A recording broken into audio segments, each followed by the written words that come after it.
Bismillahirrahmanirrahim. Assalamualaikum warahmatullahi wabarakatuh. Perkenalkan, nama saya Muhammad Danur Rahman dengan NIM 2381050050, kelas 5B. Pada video kali ini saya buat untuk memenuhi tugas praktikum evaluasi, yaitu terkait dengan tugas UAS. Nah, di sini materi yang akan saya sampaikan yaitu tentang bagaimana analisis butir soal teori respon item dengan menggunakan software Bilog. Oke, mungkin langsung saja ke langkah-langkah atau penjelasannya. Di sini saya sudah menampilkan yaitu terkait dengan data Excel-nya. Di sini datanya ada sebanyak 500 data. Oke, kemudian untuk langkah awal itu kita bisa ubah file ini dengan cara kita save as terlebih dahulu. Kita klik menu file di sini, kemudian kita save as. Nah, kemudian di sini kita ubah bagian Excel workbook ini menjadi space delimited, yaitu dengan mengubah file baru ya berarti, atau formatted text. Nah, di sini kita klik semisal untuk tugas ininya kita kasih nama itu dengan nama UAS misal, kemudian kita save.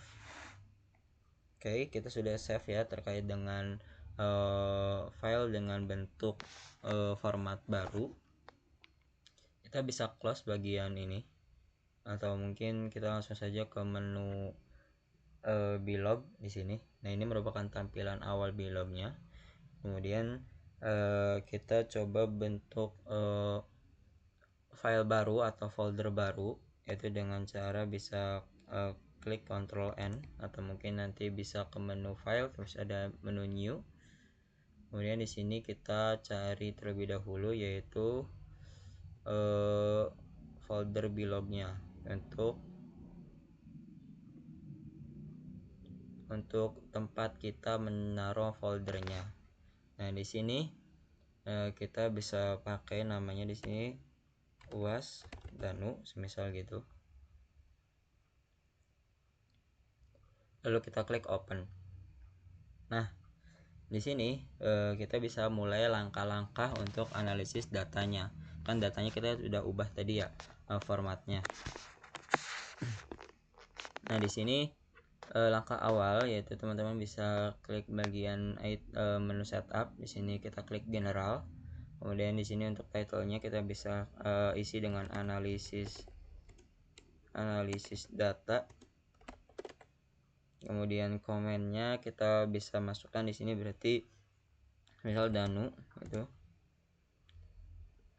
Kemudian di sini untuk total number of itemnya kita ubah menjadi 40. Nah, kemudian di sini kita klik menu model, kan tadi di ini job description, kita ke model. Kemudian di sini modelnya kita sudah pilih. Untuk respon modelnya kita pilih 2 parameter logistik ini. Kemudian di sini ke menu respon. Nah, untuk number of respon alternatif ini kita ubah itu menjadi 4. Kemudian untuk respon code-nya kita di sini bisa hapus nolnya, yaitu jadi hanya 1 2 3 4 karena di bagian data yang kita akan analisis yaitu merupakan data jawaban dari multiple choice. Kemudian di sini yaitu kita isi bagian omit code. Kita bisa lihat omit code itu dari sini ya. Nah, ini kan ada omit. Nah, di sini kita lihat itu kan 9 semua. Nah, berarti kita isi dengan angka 9 berarti 9. Kemudian ke mana tadi udah ya, berarti model sudah, ke respon sudah, lalu kita klik OK. Nah, setelah itu kita ke menu setup kembali, kemudian ke item analisis sekarang. Nah, di sini kita ubah subtest length-nya ini menjadi 40 S. yang ini yang kita ubah ya, 40. Nah kita bisa lihat atau kita cek di sini. Nah itu otomatis sudah langsung ada jadi 40. Nah kemudian kita klik OK. Setelah itu kita ke menu data, kemudian ke examine data. Nah di sini number of cache ID karakter. Sebelumnya kita bisa buka saja terlebih dahulu bagian ini ya. Nah bagian yang kita tadi sudah ubah formatnya, kita buka dengan menggunakan notepad di sini. Oke, kita tunggu sebentar. Nah ini kita sudah muncul ya. Nah ini data yang tadi ya, data yang kita ubah itu tadi sebanyak 500 kan datanya. Nah di sini kan tadi juga omit udah kita buka, terus habis itu tadi apa, mana tadi ini ya. Nah number of cache ID karakter itu kita bisa lihat di bagian jumlah ini, nih siswa 01 yang ini.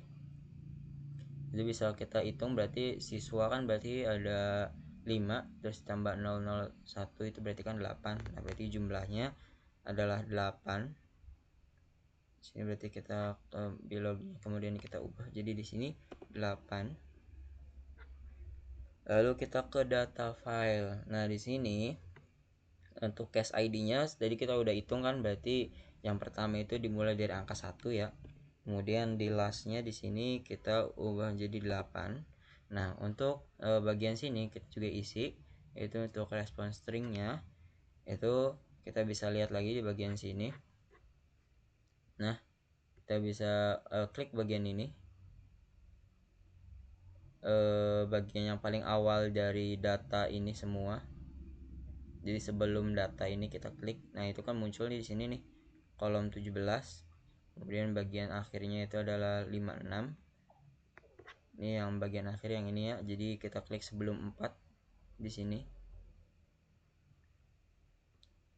Nah, di sini berarti kita dapat yaitu untuk verse-nya adalah 17 dan di sini untuk kelasnya itu adalah 56.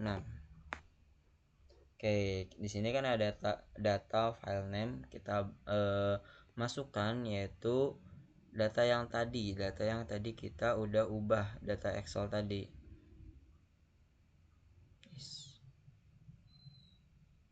Nah klik yang ini, berarti kita klik open. Oke, kemudian kita copy terlebih dahulu ini bagian data file name nya. Kemudian setelah itu kita ke ini klik set format. Nah ini berarti kan general udah, data udah. Oke, kemudian kita klik OK. Nah setelah itu kita ke menu data kembali, kita pilih yang item cache di sini. Nah kita baru di sini kita copy paste yang tadi kita sudah copy, kita paste semua di sini. Nah setelah itu ini ya, jangan lupa untuk bagian Excelnya itu kita close aja. Nah nanti biar nggak error ya. Nah akhirnya kita akan muncul datanya seperti ini tuh. Kemudian kita klik OK. Oke, kemudian kita ke menu save, kita centang bagian item, parameter, dan score output yang ini. Lalu kita klik OK. Setelah itu kita ke menu run yang ini, kita build syntax terlebih dahulu. Nah kemudian di sini kita start calibration and scoring, kita klik.